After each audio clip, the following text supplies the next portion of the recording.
Bismillahirrahmanirrahim. Assalamualaikum warahmatullahi wabarakatuh. Alhamdulillah, salatan wassalaman ala rasulillah. Baik, kembali lagi di channel saya Desistika, masih mengenai video pembelajaran pendidikan agama Islam dan budi pekerti. Tapi untuk kali ini, kita akan membahas di kelas 7 dan bagian bab 5 dengan tema dakwah Nabi Muhammad SAW di Madinah. Baik, sebelum mulai materi, mari kita awali dengan berdoa terlebih dahulu. Bismillahirrahmanirrahim. Raditu billahi rabba wa bil islami dina wa bi Muhammadin nabiyya wa rasulah. Rabbi zidni ilma warzuqni fahma. Amin. Semoga doa kita diijabah oleh Allah Subhanahu wa taala. Sebab-sebab Rasulullah hijrah. Setelah Nabi Muhammad Shallallahu alaihi wasallam berdakwah secara terang-terangan, hantaman dan siksaan dari kafir Quraisy mulai meningkat. Berbagai cara dilakukan kafir Quraisy agar Nabi Muhammad Shallallahu alaihi wasallam tidak meneruskan dakwahnya. Bertahun-tahun Nabi Muhammad Shallallahu alaihi wasallam menyerukan Islam di Mekah, tetapi hasilnya hanya sedikit yang mengikuti ajarannya. Pada saat Nabi Muhammad Shallallahu alaihi wasallam membutuhkan dorongan dan motivasi dari orang-orang terdekatnya, justru istrinya Siti Khadijah dan pamannya Abu Thalib berpulang ke rahmatullah dalam waktu yang hampir bersamaan. Kehilangan kedua orang tersebut merupakan masalah serius bagi Nabi Muhammad Shallallahu alaihi wasallam dalam menjalankan dakwah Islamiyah di Mekah. Peristiwa sangat menyedihkan ini kemudian disebut tahun duka cita atau Amul Husni. Di tengah kesedihannya, Nabi Muhammad Shallallahu alaihi wasallam mengalami peristiwa luar biasa yaitu Isra Mi'raj. Peristiwa itu terjadi setahun sebelum hijrah ke Madinah, tepatnya 27 Rajab 621 Masehi. Pada peristiwa itu Allah Subhanahu wa taala memperlihatkan tanda-tanda keagungan dan kekuasaannya sebagai penghibur bagi Nabi Muhammad Shallallahu alaihi wasallam yang sedang dirundung kesedihan. Peristiwa ini memberikan pelajaran yang sangat berharga kepada Nabi Muhammad Shallallahu alaihi wasallam.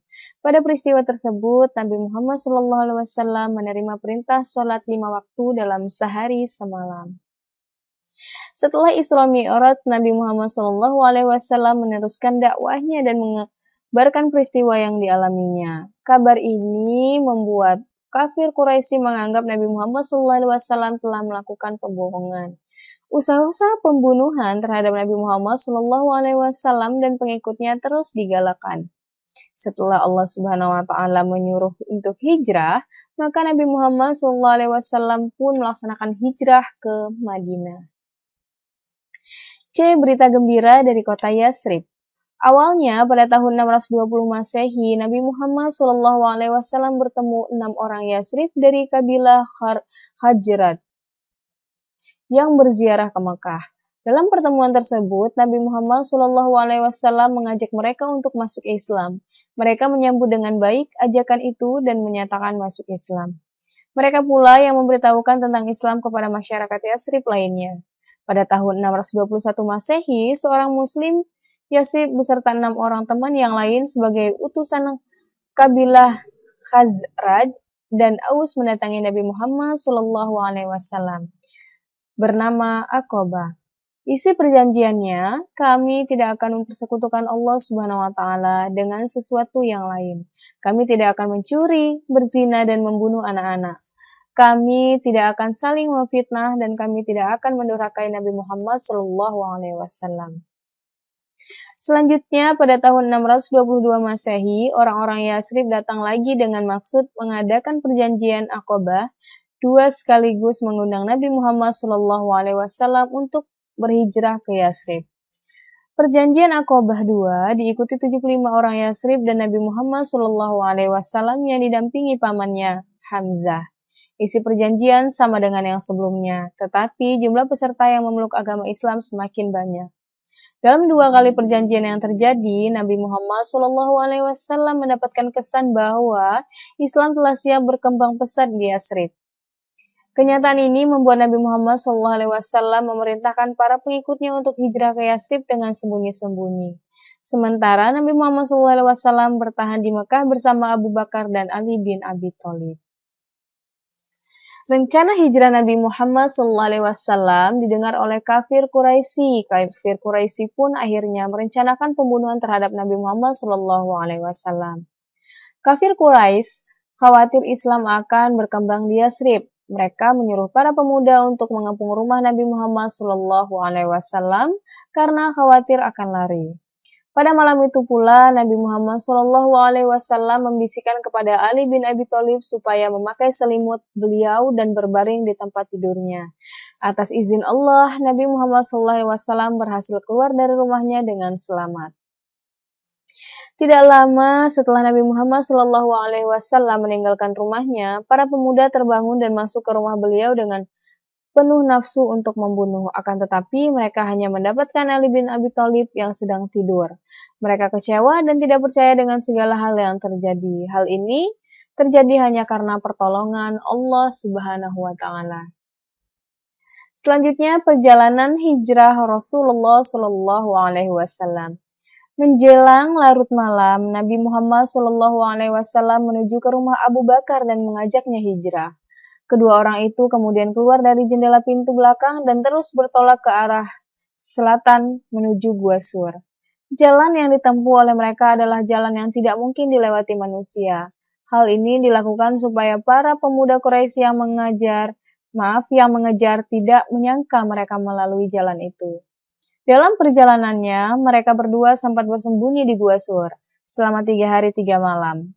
Tidak ada seorang pun yang mengetahui tempat persembunyian itu selain Abdullah bin Abu Bakar, kedua orang putrinya.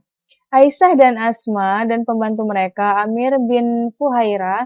Tugas Abdullah adalah mencari informasi tentang rencana kafir Quraisy terhadap Nabi Muhammad SAW.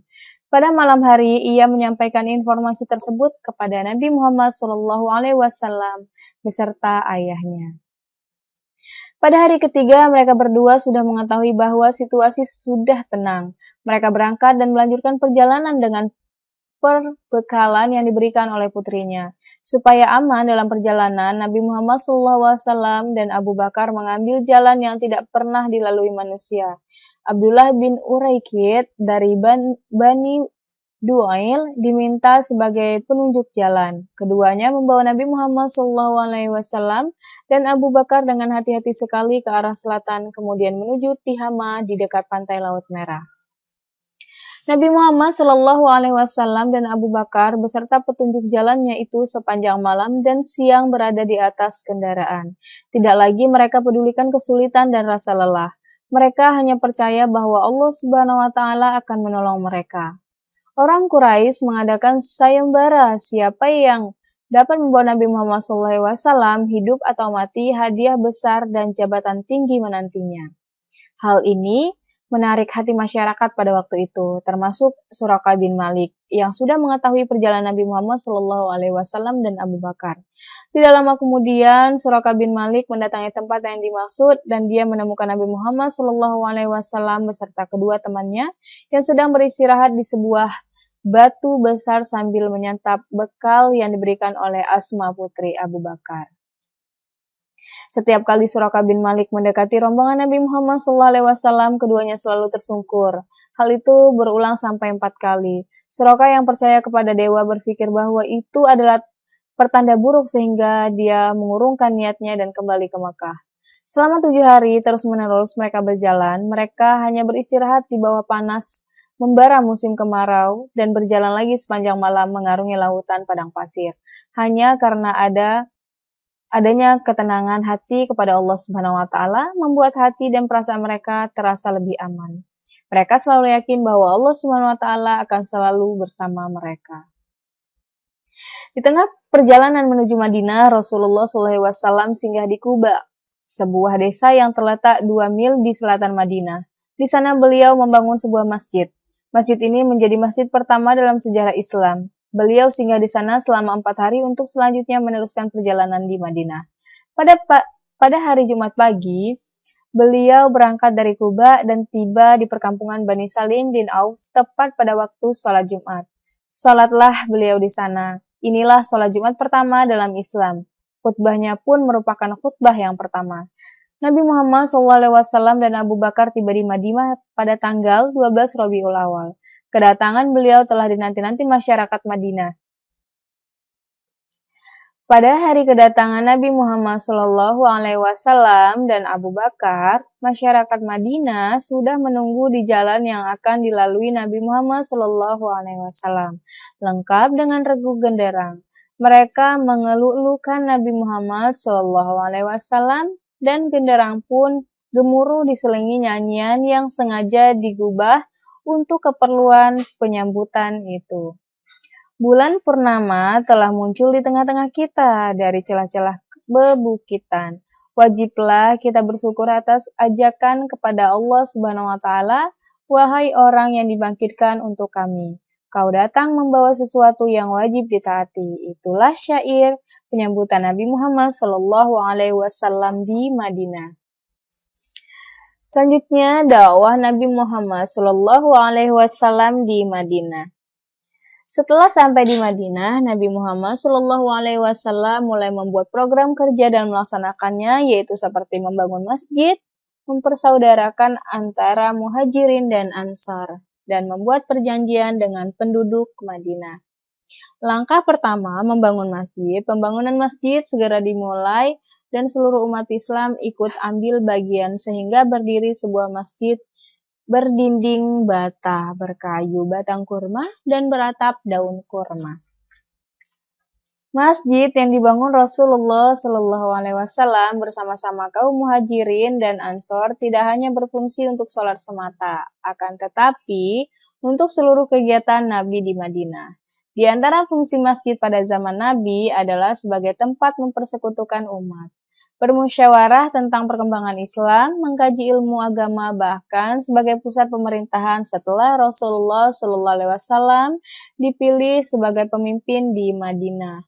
Seluruh aktivitas masyarakat di Madinah dipusatkan di masjid. Itulah fungsi masjid yang sebenarnya sudah dibangun oleh Rasulullah SAW. Bagaimana dengan masjid sekarang? Apakah hanya berfungsi sebagai tempat sholat belaka? Kalian harus bisa memfungsikan masjid di tempat tinggal kalian, termasuk masjid sekolah sebagai fungsi masjid pada zaman Nabi Muhammad SAW.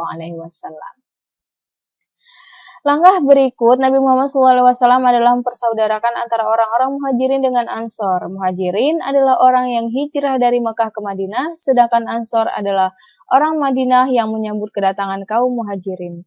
Setiap orang Ansor mengakui orang Muhajirin sebagai saudaranya sendiri. Mereka mempersilahkan saudaranya tinggal di rumah dan memanfaatkan segala fasilitas yang ada di rumah tersebut.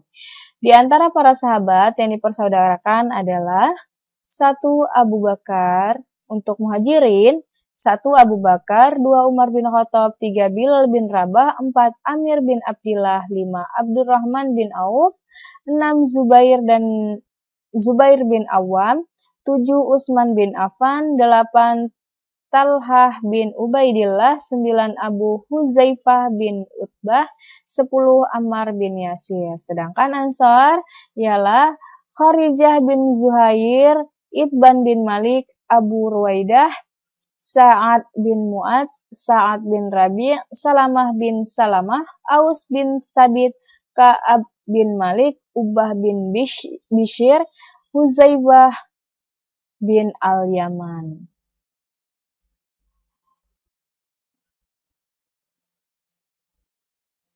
Ya.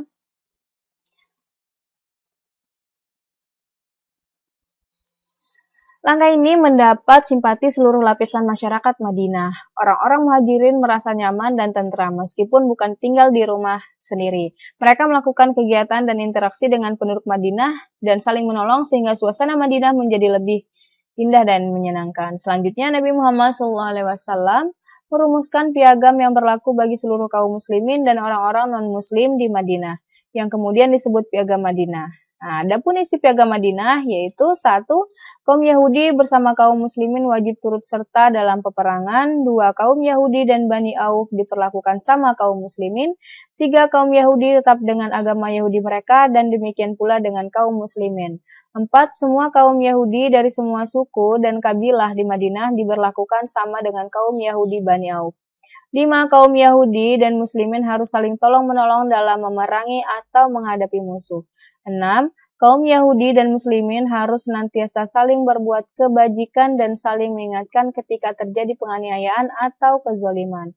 7. Kota Madinah dipertahankan bersama dari serangan pihak luar. 8. Semua produk Madinah dijamin keselamatannya, kecuali bagi yang berbuat jahat. Perlu diketahui bahwa di Madinah tidak hanya orang-orang Islam saja yang tinggal, tetapi di sana terdapat pula orang-orang non-Muslim.